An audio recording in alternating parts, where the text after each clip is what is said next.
Hello everyone. Housekeeping first. My videos are getting shadow banned again. No doubt thanks to my criticism of the current US administration and Russian administration. So, to make sure you get these videos, if you want to continue following the course of the war in Ukraine, pop over to my Substack or my YouTube. I post these every single day, and that way you'll just get a notification that it is ready. And for Substack, it will email you the link. So, moving right along. Didn't I say so? Didn't I say so? Didn't I say that when Trump and Zelensky were in Ankara and Trump said Ukrainians should just do their own thing, they should just build the Patriot interceptors themselves, and that he would let them have the licenses?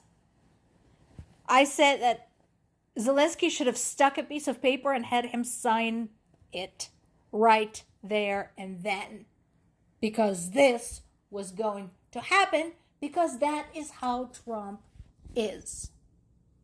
This, by the way, is not much different than that, compared to what he's doing in Iran. Because remember, he said, first of all, the enriched uranium, we're taking all of it. It's super important. Then sometime later he said, nah, it's not that important.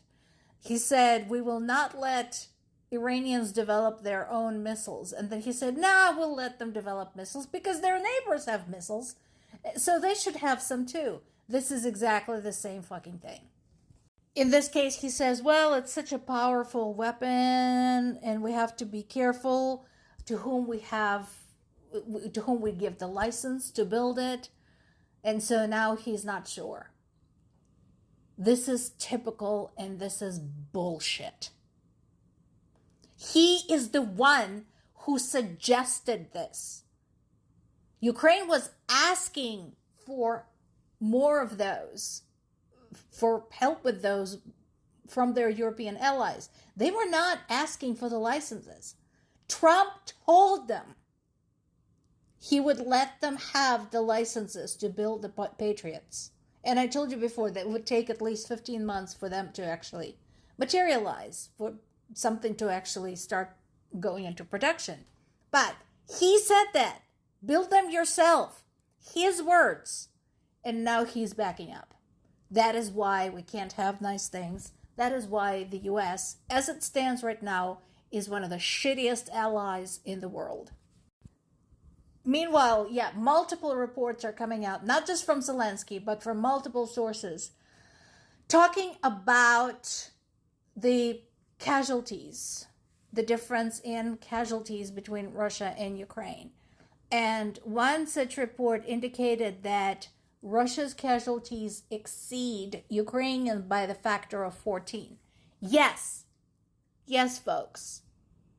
Russia is a much bigger country than Ukraine and has a larger population, but not by a factor of 14. Russian population exceeds Ukrainian by about, right now it's kind of hard to tell. I want to say by about the factor of 4 or 5. I'm leaning toward 4 actually. So not by the factor of 14. So that is a staggering number.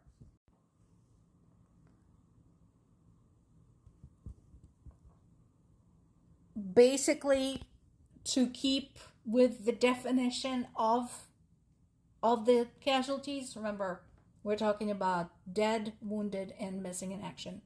Zelensky says that around 50,000 Ukrainian service members have been killed, and approximately 400,000 were wounded. So it's just under 500,000. This does not include the casualties, the civilian casualties. At the same time, the estimate of Russia's casualties is now right around 1.5 million, possibly more. So again, huge difference. One of the problems, as we said in the past, is because Russia is having trouble keeping up with the demand, so to speak, because once they throw them in to the meat grinder, they are losing up to 30,000 people per month, and that is their current recruitment rate. The problem is that there is no time to properly equip and train those soldiers, despite all of the help provided by China, despite all of the help provided by North Korea, both of whom offered their training grounds to the Russian soldiers. There's just no time. It doesn't matter how sophisticated their boot camp is. If all they have is, I don't know, a week to spend there, that's not going to prepare them for the Ukrainian front.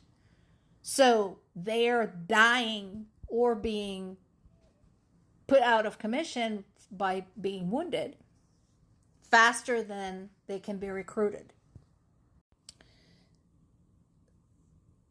Now, there have been some issues with Ukraine. So remember, we had a big strike against a military exhibit, which was totally stupid and which was staunchly opposed by the Ukrainian government. So this time we had a training ground ammunition detonation during which 5 special forces soldiers are missing, possibly dead, and 3 are injured.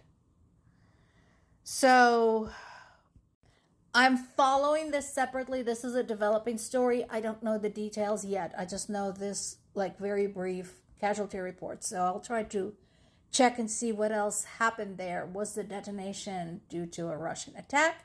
Was it an accident? What else happened there? Russia continues targeting high-ranking Ukrainian military. Ihor Obolensky, the Kharkiv brigade commander, survived an assassination attempt. Once again, no surprise there. No surprise that Russians are targeting Ukrainian high-ranking officers. But they're not as successful because look at the list of Russian high-ranking generals that have been bumped off since the start of the full-scale invasion. And this is another developing story. Sources that I'm looking at right now are saying this is just something we heard. We're still verifying that. They're still trying to get independent confirmation. So this is in progress. Another oil refinery has been struck in the Volgograd region and an aircraft factory in the occupied Crimea. So with the Volgograd oil refinery, we do have some confirmation, again, thanks to the eyewitness videos.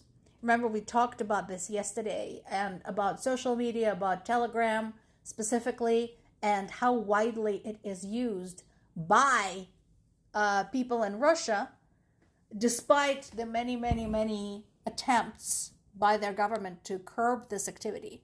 And so when there is an attack, before they can do anything to put a cap on the information leaks, there are hundreds, if not thousands, of eyewitness videos showing where something was hit, if there is smoke rising, if there are flames, and so on and so forth. So this is just such a case. So we do have some confirmation of the strikes in the Volgograd region.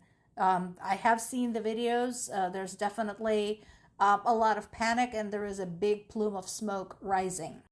The latest series of the long-distance strikes include locations anywhere from 500 to 1,300 kilometers or 310 to 800 miles. Just for reference, 300 miles is about 4.5, 5-hour drive, depending on your speed limit in the United States. The one in Volgograd is 300 miles away. So yeah, they are putting in some distance there. And we're still waiting on the confirmation of the aircraft manufacturer in Crimea. But if it's true, yeah, that is a major hit to Russian military-industrial complex as well. More to come.